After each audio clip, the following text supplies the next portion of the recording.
Penerapan hukum satu termodinamika pada proses adiabatik adalah pada cara kerja termos air panas. Contohnya adalah saat kita ingin meminum kopi menggunakan air panas yang berada di dalam termos. Termos yang berbentuk botol yang terbuat dari kaca berdinding rangkap. Ruang di antara kedua dinding dibuat hampa dan satu dinding dalam ruang hampa dilapisi perak. Dengan dinding semacam ini, air di dalam termos tidak dapat dipengaruhi oleh perubahan-perubahan keadaan di luar. Pada termos terdapat dinding kaca yang bagian dalam dan luarnya dibuat mengkilap. Bagian dalam kaca dibuat mengkilap agar kalor dari air panas tidak terserap pada dinding, sedangkan di bagian luar dinding kaca dibuat mengkilap dengan dilapisi perak agar tidak terjadi perpindahan kalor secara radiasi. Ruang hampa di antara bagian dalam dan luar berfungsi untuk mencegah perpindahan kalor secara konveksi. Tutup termos terbuat dari bahan isolator atau penghantar panas yang buruk, seperti gabus, untuk mencegah terjadinya perpindahan kalor secara konduksi. Prinsip termodinamika dan gas juga dapat dilihat dari kegiatan sehari-hari seperti mandi menggunakan air hangat. Pada kegiatan ini ada hal yang terjadi, yaitu pertama terjadi pertukaran kalor. Pada awalnya, suhu tubuh akan lebih rendah dari air hangat. Lalu dalam kegiatan mandi, tubuh akan menerima panas dari air hangat tersebut dan suhu tubuh akan mengalami kenaikan menjadi hangat.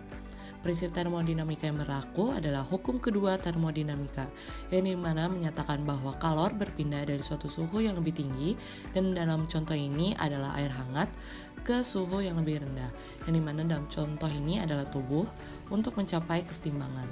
Lalu yang kedua, terjadinya evaporasi dan kondensasi. Ketika air hangat terkena udara, ada sebagian air yang menguap atau evaporasi.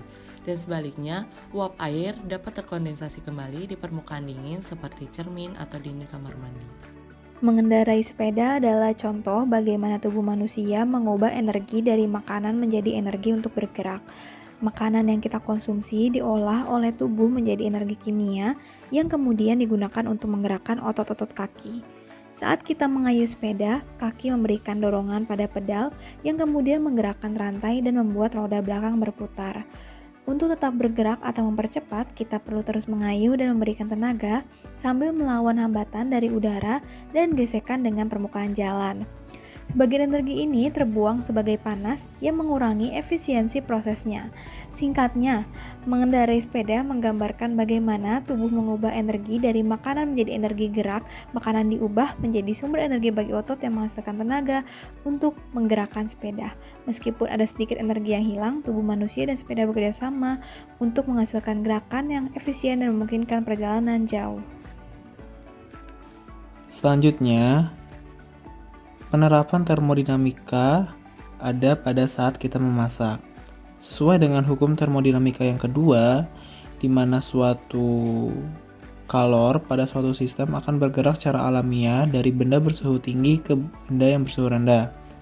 Benda bersuhu tinggi tidak lain adalah kompor, hasil pembakaran gas yang akan merambatkan kalor ke wajan pemasak dan sampai ke masakan yang kita buat. Contoh kasus, ketika kita memasak sebuah margarin, kalor laten akan berperan dalam pengerubahan wujud benda dari yang mulanya margarin padat menjadi cair. Air conditioner merupakan salah satu penerapan prinsip termodinamika, terutama hukum kedua, di mana kalor mengalir secara alami dari benda yang panas ke benda yang dingin. Prinsip kerja pada air conditioner yaitu mengambil kalor pada udara dan membebaskan kalor di tempat yang lain, contohnya di luar ruangan. Hal ini memungkinkan karena pada cairan freon yang terdapat dalam air conditioner dapat menyerap panas dari udara.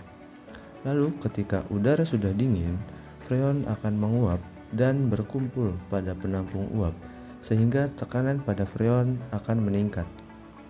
Dan berdasarkan teori kinetika gas, di mana nilai tekanan berbanding terbalik dengan suhu, jika tekanan semakin tinggi, maka suhu akan semakin turun. Hal inilah yang menyebabkan angin yang dikeluarkan air conditioner bersuhu rendah.